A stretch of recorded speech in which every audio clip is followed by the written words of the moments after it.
The title of our session is I Am My Mind, Information Loading and Information Processing Shape Personality. So now we're going to look into the dynamics of the development of personality in view of information processing and other cognitive processes. So to start with, let us complete this phrase or this sentence, life is blank. So what is the first thing that comes to your mind to complete the sentence? Life is. Perhaps you will be answering life is beautiful, life is challenging, life is like a roller coaster, life is sacred, life is about spirituality, so on and so forth. About the next one. So when you see this picture, what comes to your mind? The first thing that comes to your mind. Perhaps you will be thinking about two hands, bear facing each other, rabbit facing each other, blood, darkness, so on and so forth. Now, come to think about this, I presented to you two stimulus. One is about completing a sentence, and the other one is this picture. Whatever your responses is, your responses fundamentally is coming from your memory. And this memory contains many experiences, perceptions, structures of the mind.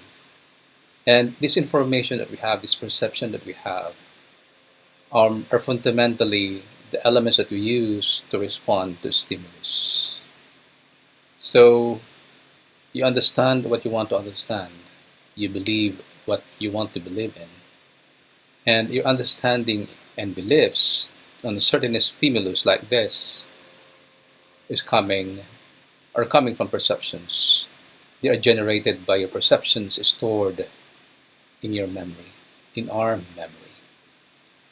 Since time immemorial, the question of being, the question of the existence of humanity has been there. Even during the time of the Greek philosophers as like Plato, Aristotle, even the most popular ones, so like the Saint Thomas, Spinoza, Heraclitus, who else, Descartes, and existentialists, so on and so forth. So they have generated different philosophical discourse in order to answer the basic questions about human existence. Not only that, the question about the mind, the question about the operation of the sensory organs. That's why we come up with different platforms or even discourses related to epistemology, empiricism, phenomenology, and even the most recent one is the hermeneutics, looking at the deeper meaning of truth or experience. Now, zeroing into the different psychological processes, specifically on the cognitive area, we also raise different questions, such as how do you process information or stimulus? So, given the exercise that we did a while ago, how exactly did you process the information that I gave you? And the next one is how did you think? How do you think? Given the stimulus I gave you, how did you think? And how does your mind work? And we're talking about the mind, the work of the mind. What exactly does it mean? Is it actually about the brain, sensory, and memory, or the different structures and schemes that we have created in our mind? When information gets to your brain, the sensory and memory, what exactly happens? Now, basically, we looked into the sensation elements and the perception elements. Sensation opens the door and windows for the brain and sensory to accumulate different stimulus. And in the process, the brain, sensory, and memory develop perceptions.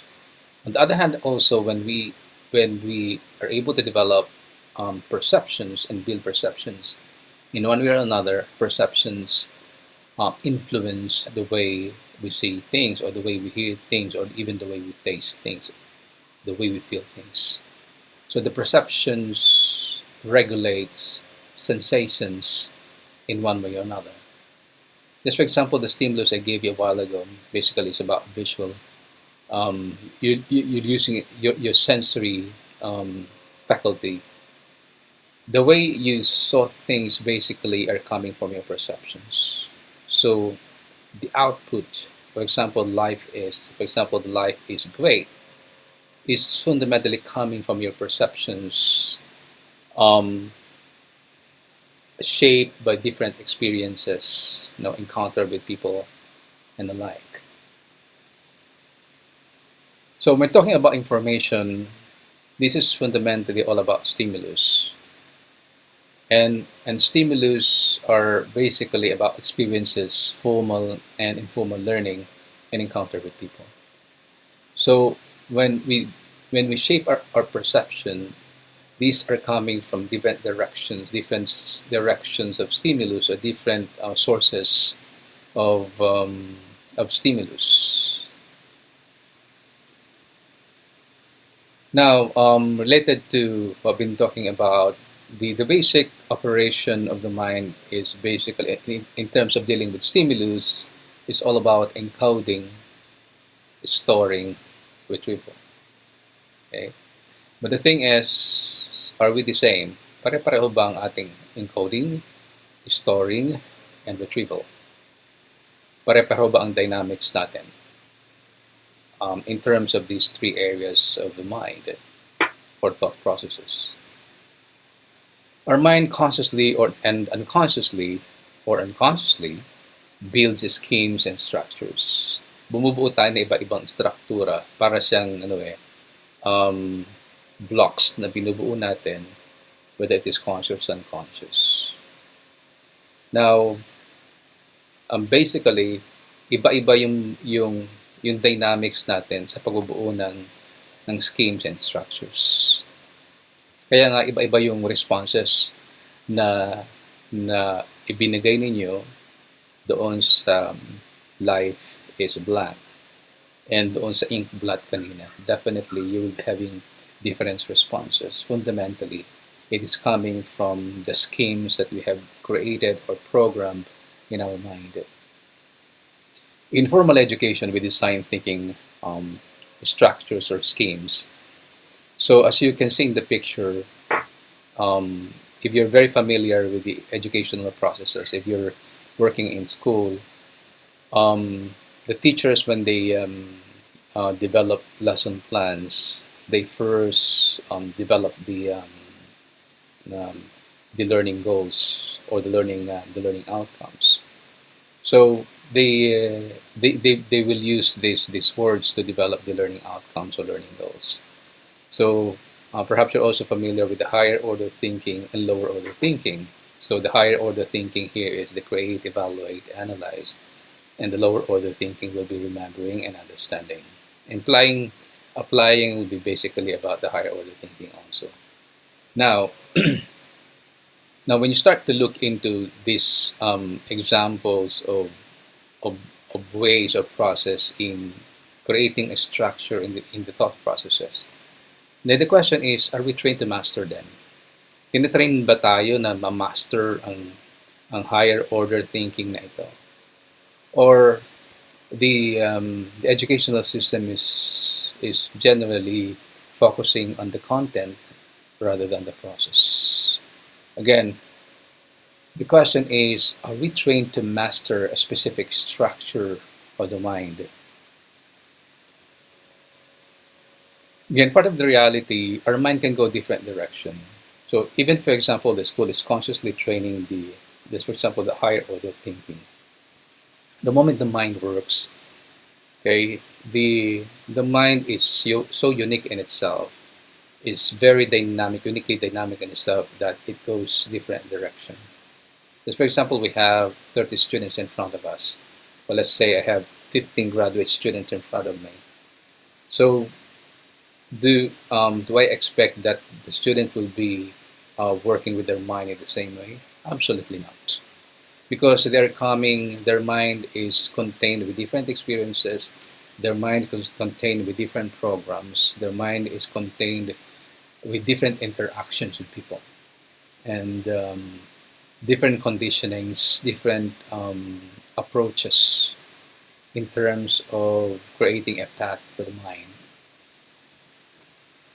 And the next is the mind has its capacities, limitations, and in loading and processing information. So, similar to what we have been talking about with the brain sensory and memory, in the same manner, because we are relying on the unique dynamics of the brain sensory and memory. So, with that said, the way we process information, the way we load information in our memory will definitely have its own capacities, and limitations, and potentials and limitations. That is why you will observe that some people can easily grasp an information, and there's some people who takes time to really understand the information. Now, with that mentioned, the dynamics of your mind is fundamentally your personality. Is your personality. Your thought processes are your personality. Personality is equal to the dynamics and programs of information load and cognitive processing. So, yung pag-load natin ng information, okay, at the same time, how we trained the cognitive processes to a certain direction is our personality. So again, if we present the same stimulus but different responses, so why is the reason for that? Okay, with one stimulus, different responses from people. Okay, there are different outcome. Why? Because we structure and program information differently. Okay, again, we structure and program information differently. Right, expectation based reality. Just for example, as a professor, very often the common assumption is that if ito yung output ko, ito yung sinasabi ko sa inyo, my expectation is kung ano yung sinasabi ko sa inyo, yun din yung i-accommodate ninyo sa inyong thought processes. But does it follow na ang ma-assume nyo yung talagang sinabi ko? Not at all. Because, okay, there might be similarity in terms of output, but the thing is, your mind will be going to different direction. You will be interpreting my thoughts in different way, or you might be mirroring what I've mentioned, what I told you. But for many of you, you will be going to different directions, perhaps driven by certain experiences, driven by what you have read, driven by a certain encounter with people, and the like. Now, we have used this example in our lesson on the biological aspect of personality. So, the way we look at the mirror is influenced by your perception. If you look at yourself as beautiful, so that is perception. If you look at yourself as not so beautiful, that is perception. If you're not confident about what you see, about your nose, you're not confident about your skin, or you love your skin, or you love your nose, you love your the color of your skin, hindi ba perception pa rin siya? Okay. I am my thought process, my view of self emanates from my information of who I am. Okay? So, yung pagpuproseso natin sa pagtingin ng ating sarili ay nagmumula sa information. Okay? Ito yung tingin ko sa sarili ko dahil yun yung information mo. Yun ang tingin niya sa sarili niya because iyon ang information niya. So when we meet people, for example, we go to the mall or we go to our work and we see people, we see people's behavior, then try to observe where what kind of information is driving the behaviors of people. Okay, because the behavior of people is fundamental, again, coming from the thought processes, information, and how we load information. So it's very interesting to look at people and how they actually make choices, right? Our emotional responses are perceptions also. So remember when you get angry, remember when you feel sad, remember when you shouted because of, for example, desperation or not meeting expectations, people not meeting their specific task, and eventually you burst into anger. Okay, or you isolated yourself, nagkulong ka sa kwarto mo. Okay, and emotional responses or perceptions is a thought process. It's how you load information, and again, our emotions, the way we express our emotions, are driven by perceptions. Then the next one is beliefs as perceptions. We have different religions, we have different rituals. Even with Christianity alone, there's so many denominations, thousands of them. Why? Kasi iba-iba yung pinagagalingan ng information, iba-iba yung upbringing, and again, upbringing our perceptions. Okay? Bahagi ito ng kultura. And again, what is culture? Culture is a conscious or even unconscious collective decision of the society to adhere to a certain perception. Di ba? So, kung titingnan natin ang kultura, iba ang kultura sa Cebu, iba ang kultura sa Manila, even sa Mindanao, iba ang kultura ng India, iba ang kultura ng Pilipino, iba ang kultura sa Amerika, or even in the Arab world. Why? Because in the course of time, people have consciously agreed together that they have to adhere to a certain way of life. Okay, so when we start to look at our way of life, where is this coming from? Isn't it all about perception? Okay, even in the how we were brought up by the family, isn't it the parenting styles are perceptions? Choices are perceptions. Even the way we choose colors, whether yellow, blue, red, green, white, black, isn't it? And they're all coming from perceptions. Why is this my favorite color? Who told me so? Even, for example, with the children, kung meron tayong mga anak, even diba, mga bata pa lang, kung babae ang anak mo, you consciously or unconsciously pass on the perception that if you're a girl, then you are pink. Then if you're a boy, then you're a blue. But again, those are perceptions.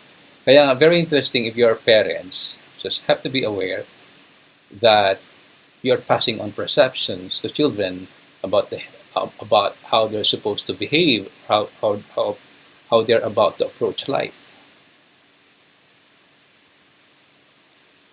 Now, perhaps you have experience about talking about people, or even maligning people, or even talk nasty things about them, or making judgment or stereotyping on people.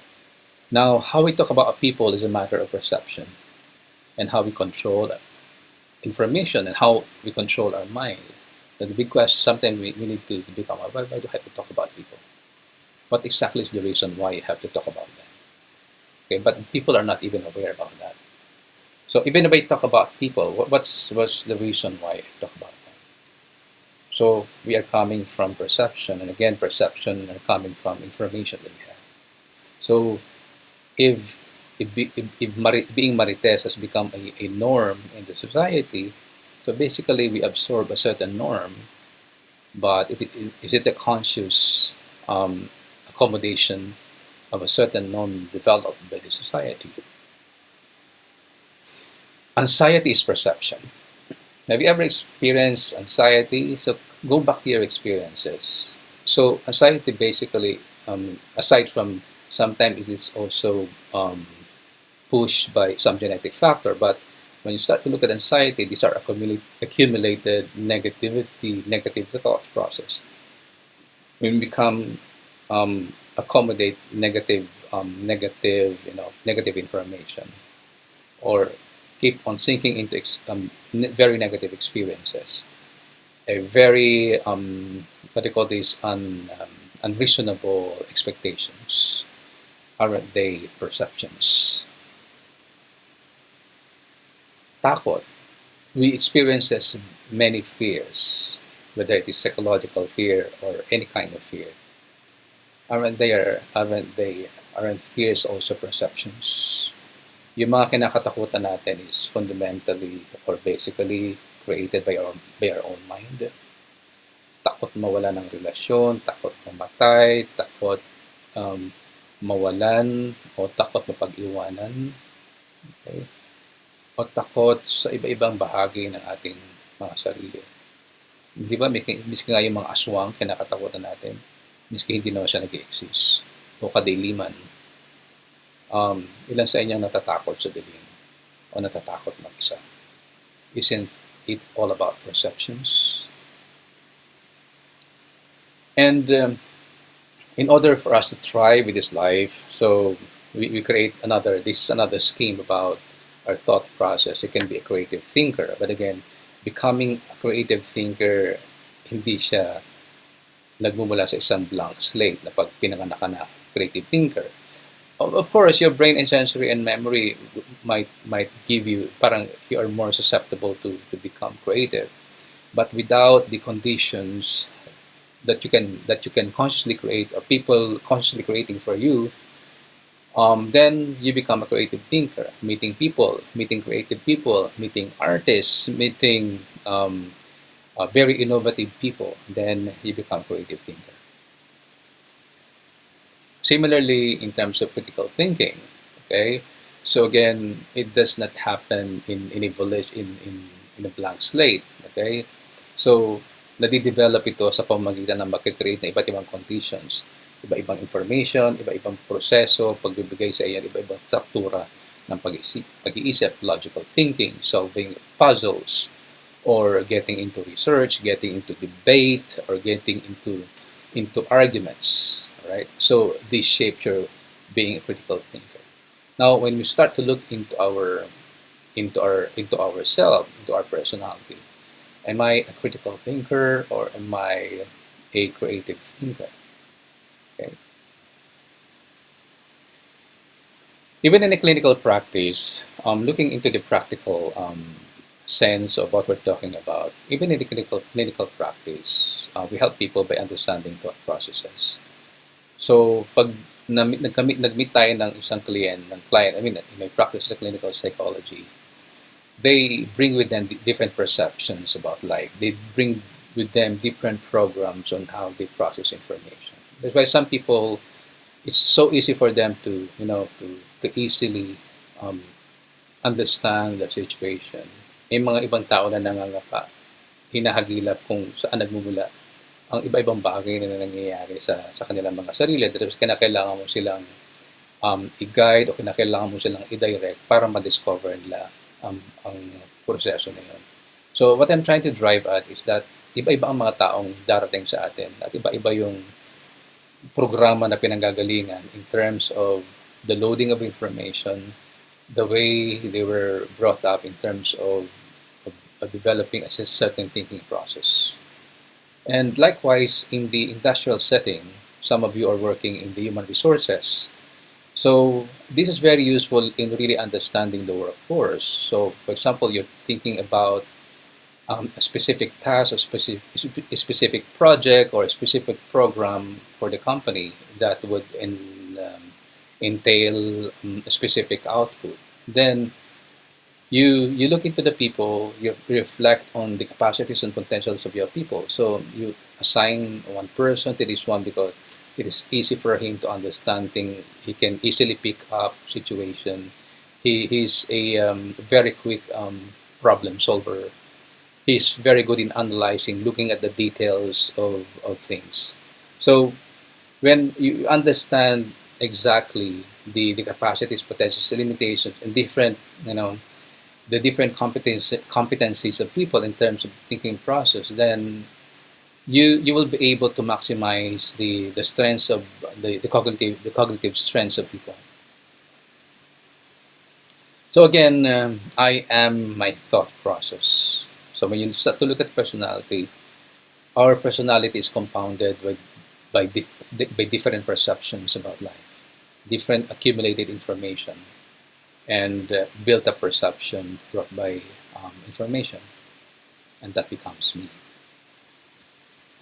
So I'm basically I am my informed mind. So whether look at the personality, how informed you are. So what is the quality of information that you get for yourself to shape your personality? So let's see some realistic example here. So just for example, if we ask people who's the most beautiful between the two women here, the one at the right, the one at the left, okay? But again, we go back to our perception about beautiful. Sino ba ang nagsiset ng standard about what's beautiful? Di ba, tao din naman nagsiset ng standard. And that standard is basically about perception. Okay? At marami namang, when we are creating a standard, marami namang mga elemento na nakapaloob dito. It could be a socio-political thing or a economic thing, whatsoever. But again, at the bottom line of everything, when it is, it was generated by human being, sigurado, perception pa rin siya. So there's really nothing wrong about perception, but at the end of the day, it is like, nakakatulong ba itong mga perception na ito sa development ng mga tao? Nakakatulong ba ito para mas maging maganda ang buhay ng tao? Okay. So even look at our body images, okay? Ang kulay ng skin, ang tangos ng ilong, ang pananalita, pagtayo. For example, pag Miss Universe, kailangan mong ganito ang posture mo, ganito ang paglalakad, ganito ang pag-ikot. Hindi ba lahat lang ito ay perception? And even when you go to with the indigenous people, the women look at themselves differently. But again, these are also an accumulated perception about themselves. So, kaninong standard ka magre-rely? Anong standard ang i-embrace mo? Then, we call about this personality. Ang tawag ba natin dito ay personality? Alright, let me show you this video.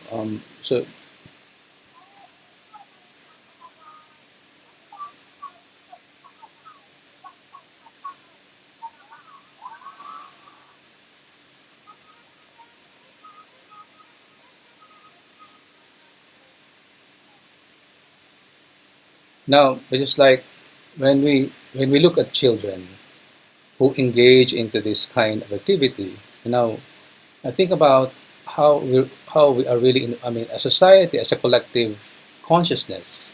How do we actually, inform the society, and how actually these children are being informed? How do they process information? Now we're talking about, let's say, the aspect of sexuality, the aspect of beauty, the aspect of understanding the self, the aspect of gender, the aspect of preferences, the aspect of sexuality.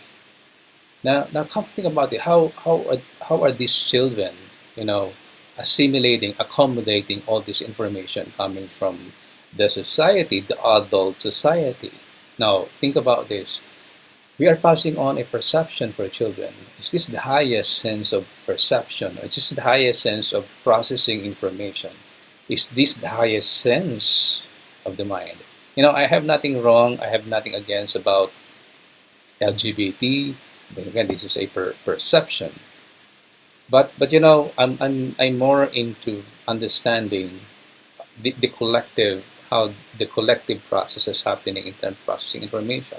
Because whether we like it or not, the society has a very strong, influence in terms of passing on perspective, passing on perception, and passing on information.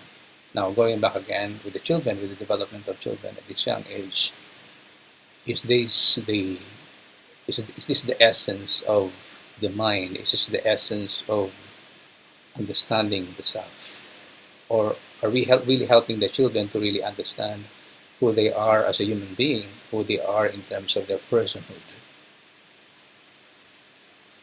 Okay, similar to that, and this is a phenomenon, and that's why it's also very interesting to look into this phenomenon, to look at the phenomenon of the social media and how people are presenting themselves, and how the society is collectively accommodating this kind, because this, whether we like it or not, this is still information. Even if you call this that's nonsense, as a nasty things, it's like parang walang kakwenta-kwenta. But again, this is still information. And how this information is influencing our worldview. And when talking about, again, the worldview, this is also the worldview influencing the way we see ourselves, and the way we also, the worldview shaping our personality. Okay? And again, when you look at this video, is this the highest sense of the mind, okay, in the 21st century? Ito na ba yung pinakamataas na antas ng pag-iisip sa 21st century? And I guess you remember, I think it happened 2 years ago or a year ago, when the policeman from the north, from Tarlac, I think, with the child witnessing the devastating event, where he killed. But there was an argument between two parties, and this policeman on the other side, and it ended up, policeman ended up killing two people, the unarmed people, um, the mother and her son. Okay, now think about this. Look at the in the discussion of information processing. What led him to kill? Okay, so there are just so many factors. Okay, what is the information? I'm just trying to be hypothetical. Okay, and for the sake of discussion, perhaps this is the information. For example, I'm a policeman. I am powerful. Even if I kill you, I will be able to get out of this. So it is like you have to fear me. I'm a policeman, but at the same time, also in terms of the environment, the conditions surrounding that scenario. Na, for example, very overwhelming yung tawag dito, yung environment. People are shouting, people are telling him. At the same time, maaring nasasaktan ang ego, and that is still part of the information processing. At kapag hindi mo na kontrolado yung information processing, and that is leading you, for example, I have to prove myself that I'm in the right position, then I have to kill you. Isn't it, in many aspects of our life that this is happening? Very often we make the wrong choice, fundamentally because of the lack of information, or the lack of control with the information that we have, and inability to control the many conditions that are influencing the way we make a decision, the way we make a choice. Isn't it nangyayari ito sa pang-araw-araw nating pamumuhay? Not exactly on the example that I'm giving. Okay? That is why in many decisions of our life, we need to understand the kind of information that we have and how we control the information. A few days from now, we will be going to another civic of practice, and that is voting for our chosen leader. But again, looking into the psyche, looking into the cognitive process of the Filipinos, how do we process information during election? I remember very well, many times na minsan mga nakakulong because of the crime, and people are still voting for them, and they still win. And I mean, that is quite unimaginable. But it is very interesting to look into the whole dynamics on how Filipino thinks, how Filipino voters think during election, how exactly they process information, and what information they have. Now, related to that, then, how do Filipinos process information, and how does a choice define personality? When you talk about when you're talking about making choices, for example, in this election period, does this define who we are as a human being? Does this define our personality? And it's also very interesting to ask the question: what quality of a mind will lead the country to its optimal progress? So kung bubusisiin natin ang bawat kandidato na nasa picture ngayon, ito na ba yung pinakamataas na uri ng, ng mind na meron tayo in terms of leadership? Ito na ba yung pinaka-best choice natin in terms of who will be leading the country? Kung isa-isahin natin sila, sila na ba? Wala na bang iba?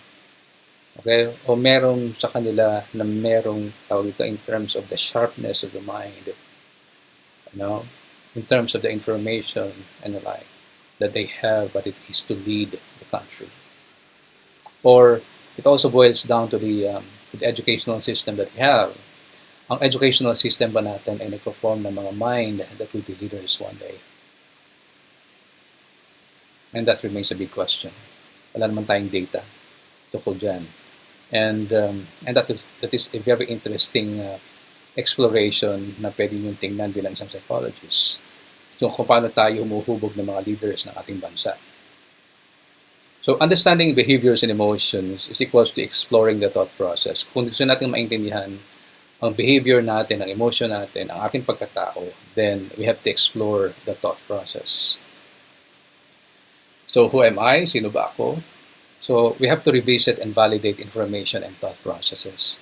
So mahalaga na step back at muling bisitahin, mag-revisit tayo at mag-validate tayo sa mga information na meron tayo na bumubuo na siyang nagsishape ng ating pagkatao. But the question is, talking about validation, kaninong standard ang i-accommodate mo? Just for example, when you talk about beauty, kaninong standard? So when you talk about a better understanding of life, kaninong standard? So when you talk about leadership, kaninong standard? So when I look at my behavior right now, okay, the choices in my behavior and the choices of many things about my life, but kaninong standard ako magsusubscribe? So when you look at the society, very often, kung sino ang mas nakakaangat sa akin, doon ako magsusubscribe. Just for example, I am your professor right now. I have my PhD, I have my master's degree, and you are my students, right? So the thing is, the normal course is that you will subscribe to what I believe in. You will subscribe to my kind of expertise. But the question is what I'm telling you reliable? Is my perspective reliable? How are you going to test the reliability or validity of what I'm talking about? Okay, so very often, for example, the parent and children relationship. So consciously or unconsciously, parents are setting the standards for children. But again, when you look at the information ng mga parents, so you go to different education institution, walang curriculum, hindi bahagi ng curriculum ang parenting. I asked my DLS, De La Salle Dasmariñas student, the college students, bahagi ba ng curriculum nyo ang tungkol sa parenting? Wala. Ngayon, pag naging parents itong mga estudyante na ito, saan sila kukuha ng information? So, sa social media, sa kapitbahay, sa nakuha nila sa nanay at tatay nila. Okay? So even on the aspect of parenting, okay? And the parents will be the standard of the children. But again, are they a reliable standard in terms of looking at life, looking at the integral and the highest form of life that we can give to our children? Directing the mind directs personality. We have the power to change our personality by changing the process of thinking and information load. So, ibig sabihin ito, ang tanong ko lang ay, may kakayanan ba tayong baguhin ang ating pagkatao? Okay? Sa pamamagitan ng pagbabago ng course ng thought process natin, pagbabago ng information at pagbabago ng information load at pagbusise sa struktura ng ating pag-iisip. Pwede ba yan? Na mabago mo ang personalidad mo ngayon dahil sa pamamagitan ng pagbabago ng thought process mo. A conscious control of the mind is to control the personality. So if you want to really manage your personality development, so there has to be a conscious control of the mind, a conscious control of the choices, so driven by the information that we have in our memory. So when we look at our society, so ang unang nagbibigay ng foundation sa ating consciousness, sa ating cognitive development, sa struktura ng ating pag-iisip ay ang school. Now, I would like you to pay attention to this very short clip.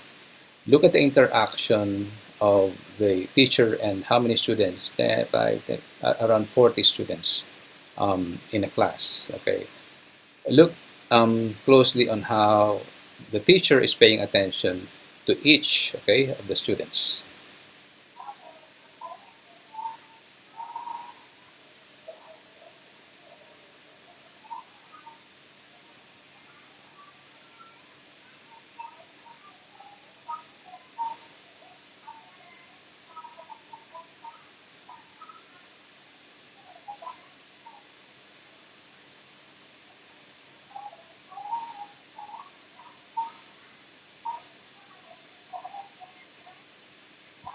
So this clip is a mirror, is a representation of the many schools that we have, also let's just say of the educational system. Now, the basic question is the teacher paying attention to individuality of children? So we have talked about the brain sensory memory. Do you think the teacher is aware of the uniqueness of the brain sensory memory of each of these child? And related to what we're talking about, so looking at the interaction of teachers, is the teacher aware of how each child is processing the information, so given the stimulus that she has, which is the lesson?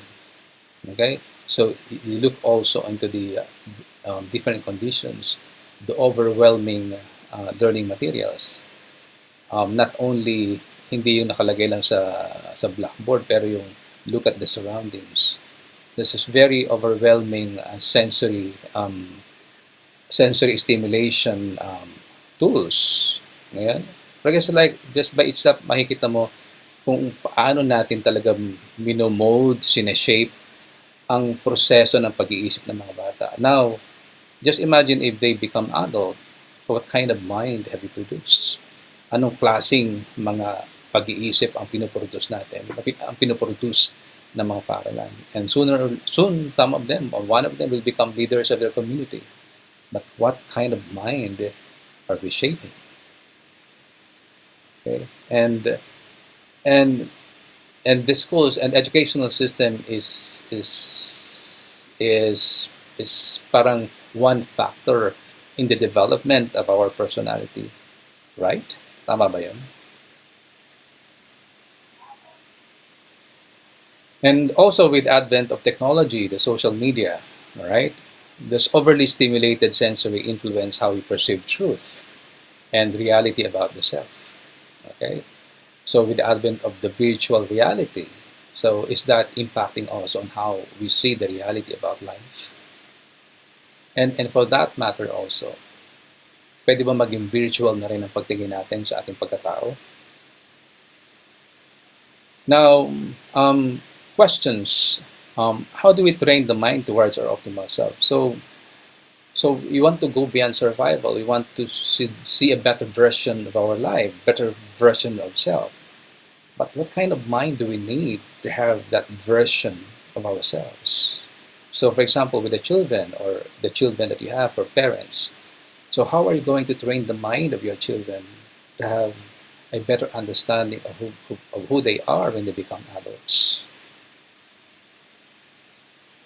And what information and thinking schemes do we need to survive an extremely challenging world? So whether we like it or not, we are in the crossroads of chaos, crossroads of unpredictability, on the crossroads of what do you call this, of complexities. Now, what information and thinking schemes do we need to survive? Do we need to survive an extremely challenging world? Paano tayo makakasurvive? At anong klaseng pamamaraan ng pag-iisip ang kinakailangan nating matutunan, lalo na sa mga bata? Anong kinakailangan nating ituro sa kanila na pamamaraan ng pag-iisip para makasurvive sa mundo nito? Alright, now for your assignment.